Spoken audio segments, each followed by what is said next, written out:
ជំរាបសួរពុកម៉ែបងប្អូនទាំងអស់គ្នាថ្ងៃនេះជួបជាមួយវីដេអូខ្ញុំទៀតហើយថ្ងៃនេះគឺថាខ្ញុំមកនឹងរៀងយប់បន្តិចបងប្អូនអើយវីដេអូនេះរៀងថតពេលយប់ណាហើយថ្ងៃនេះគឺថាបានយើងឆាម្នាស់ពេញប៉ោះជាមួយនឹងសាច់គោរបស់យើងបងប្អូននិយាយទៅម្ហូបនេះគឺថាម្ហូបដែលខ្ញុំចូលចិត្តខ្លាំងបន្ទាប់ពីស្លម្ជូរខ្ញុំហ្នឹងគឺថាម្ជូរអីក៏បានដែរបងប្អូនម្ជូរគ្រឿងម្ជូរព្រៃម្ជូរអីទៅឲ្យតែម្ជូរគឺចូលចិត្តហើយបន្ទាប់មកឆាម្នាស់នេះឯងបងប្អូនម្នាស់ហ្នឹងគឺថាពេលរៀងទី2គឺចូលចិត្តនេះទៅវាឆ្ងាញ់ណាស់វាមានជាតិជូរប្រៃជូរតិចផ្អែមតិចចឹងមកមានជាតិបងប្អូនញ៉ាំទៅវាធ្វើឲ្យរសជាតិស្លរបស់យើងនឹងឆ្ងាញ់ហើយបងប្អូនខ្លះគាត់ឆាម្នាស់ហ្នឹងភាគច្រើនគាត់យកទៅឆាជូរអែមឬក៏ជីនជួនអីចឹងជាមួយត្រីឆាជូរអែមភាគច្រើនឆាជូរអែមហើយនឹងស្លម្ជូរគ្រឿងអីក៏ដាក់ម្នាស់ដែរហើយសម្រាប់ខ្ញុំ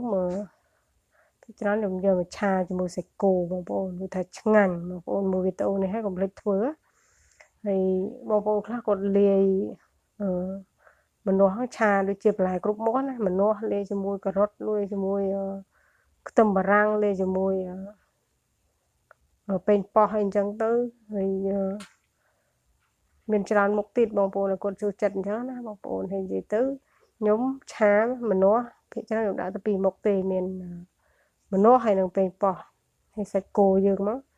សាច់គោយើងរើសមើលអាណាផុយបងប្អូនសាច់ច្រឡក់ណានិយាយទៅសាច់គោយកសាច់ច្រឡក់ក៏បានក៏ដូចជាសាច់កពូនជើងសាច់ស្រួយដែលគេហៅថាសាច់ស្រួយបងប្អូនស្រួយគឺឆាឆ្ងាញ់លេខ1ហើយមានជាតិហើយសាច់ខ្ញុំដាក់បន្តិច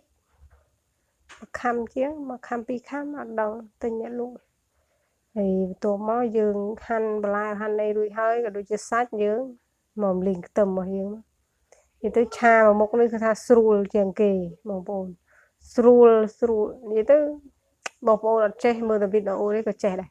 ស្រួលខ្លាំងឆាយើងអត់មានអីទេរៀបចំតែបន្លែប្លុករួចសាច់រួចទុកវាមួយដុំសិនមកលីងខ្ទឹមហើយយើងដាក់សាច់យើងចូលលីងវាឲ្យស្លោកណា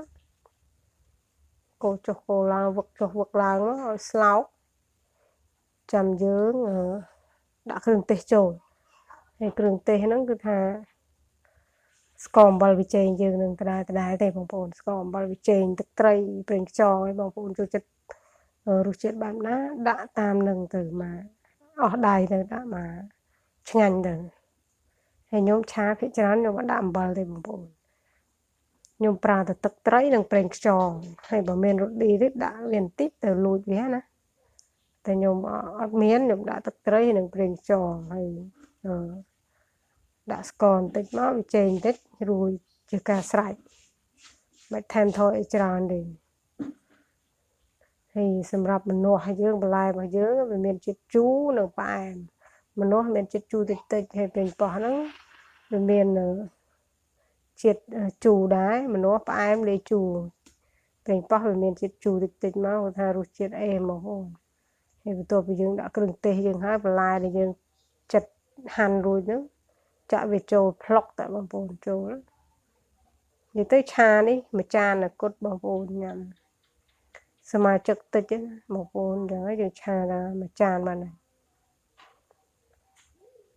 ឆាមួយចានហ្នឹងគ្រប់គ្រាន់តែម្ដងបងប្អូនហើយយើងញ៉ាំមួយអីផ្សេងទៀតមកមានត្រីចៀនមានត្រីប្រឡាក់ចៀនត្រីអីរួចមកពេលទៅបងប្អូនហើយតើពីយើងក្របវាឆ្អិនហើយមកពុះគឺថាបន្លែរបស់យើងឆ្អិនហើយខ្ញុំដាក់គល់ខ្ទឹមចូលមុនបងប្អូនមុនស្លឹកខ្ទឹមណាសាគល់ខ្ទឹមវាអត់រលួយអត់ងាយឆ្អិនវាដាក់